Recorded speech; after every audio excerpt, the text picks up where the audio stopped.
নমস্কার, আমার নাম রাজীব চক্রবর্তী। আমরা আজকে সপ্তমী পূজা আমাদের সমাপন হলো।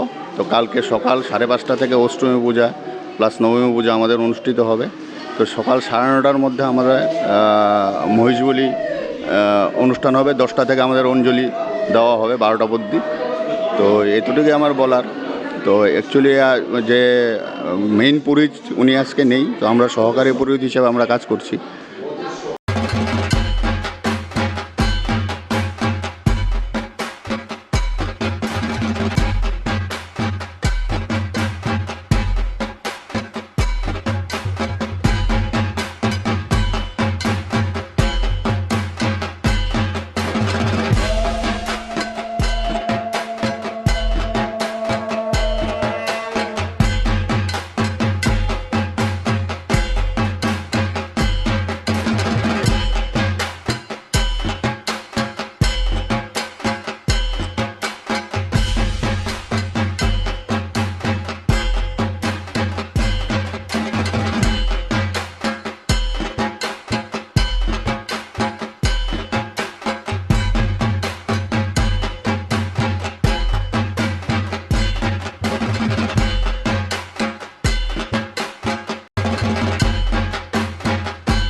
সকাল 7:24 মায়ের সপ্তম পূজা সম্পন্ন হয়েছে।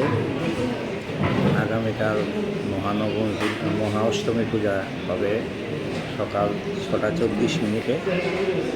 6:24 পরে সন্ধি পূজা শুরু হয়ে যাবে। সন্ধি পূজা 7টায় শেষ হবে। তারপর শুরু হবে মায়ের মহানবমী পূজা। তারপর বলিদান পর্ব হবে। প্রত্যেকদিনই বলিদান হয়, কালকে বিশেষ হলো মহিষ বলিদান পর্ব সমাপ্ত হবে। তারপর ভক্তরা অঞ্জলি প্রদান করবে। দুপুরে মায়ের নবমীর অন্নভোগ লাগবে। সকালবেলা অষ্টমী পূজার পরেও মায়ের অষ্টমীর অন্নভোগ হয়ে যাবে। আচ্ছা, মূলত এই রাজবাড়িতে যে পুজোটা হয়ে যাচ্ছে মানে এটা তো রাজবাড়ির ঐতিহ্যবাহী পূজা, সে প্রাচীনকাল থেকে চলে আসছে।